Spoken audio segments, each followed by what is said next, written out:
Mahirap ba doon? Mahirap doon sa trabaho mo? Napagod po kasi po akit baba. Ng bundok. Tapos mabigat yung dinadala nyo. Opo. Nakakailang akyat baba ka ba sa isang araw pagka may trabaho ka? Dalawa po. Ang halos araw-araw na pag-akyat at pagbaba ng bundok ni Mark para mangolekta ng mga batong may ginto.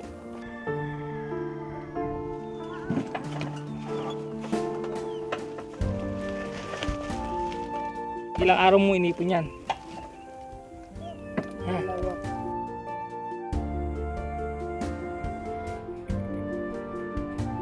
At ang pagpasok ni Ricky sa mga malalalim na hukay sa lupa, malaga raw upang makaipon ng perang may pantutustos sa eskwelahan. Ano yung pangarap mo para sa kapatid mo? Yung pangarap ko po sa kapatid ko ay doktor. Ipagpatuloy niya ang pag-aaral niya po. Paano pag sinabi niya, dito na lang ako?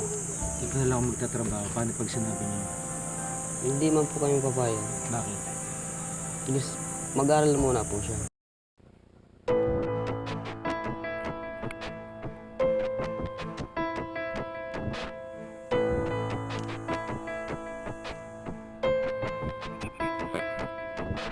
Ang kanyang mga naipong bato, idiniretso ng kanyang nakatatandang kapatid na si Raymond sa gilingan.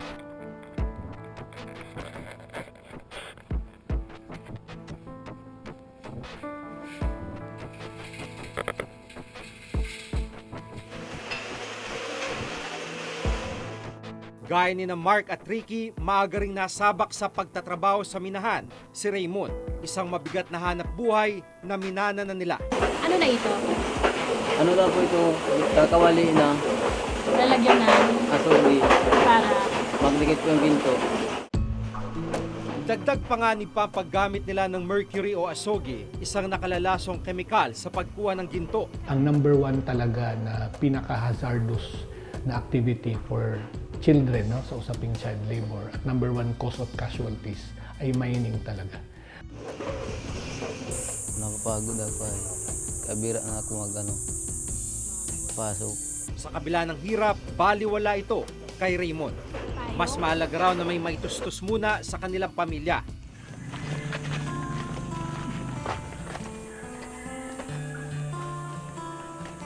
Dito pala makikita nyo na talaga kung ano yung kabuhayan ng mga taga rito. At ito yung umaago sa kanilang ilog, yung mga bato na giniling.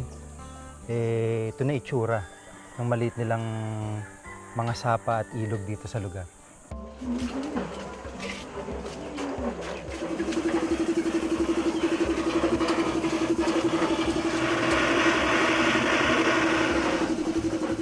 Matapos lamang ang 10 minuto, lumitaw na ang pinakaasam na butil ni Mark.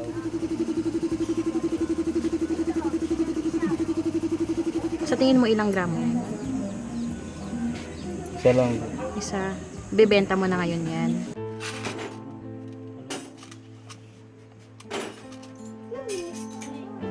Isa at 11 palay. Isang bahay at 11 palay. Ang isang bahay ay 600 pesos. 800 pisong kinita ni na Mark sa pagbebenta ng ginto mula sa mga naipon niyang bita sa loob ng 3 araw. Saan mapupunta po lahat yan? Pera. Sa ano po kay Mark, pambayad sa school, Pambayad sa school. Kailan? bukas po. Magkano po ba yung enrollment? Bale po, ang bayad ako 700.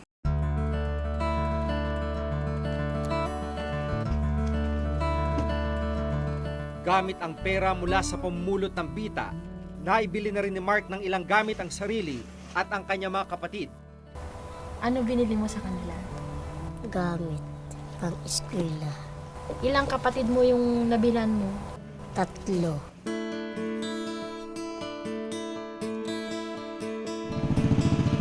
Araw ng Lunes, pagbubukas ng pasukan. Maagang nagtungo ang mag-iina sa eskwelahan. Bago pa man ma-enroll ang mga bata, nagulat kami nang sabihin sa amin ni Nanay Elena na nabawasan pala ang perang pang-enroll ni na Mark. 300 na lang? Bakit po? Nabili po ng bigas kahapon, tapos gatas, ulam. Anong gagawin natin? Papakiusapan po yung principal. pinag-usapan. Paano kung hindi pumayag? Bahala na po.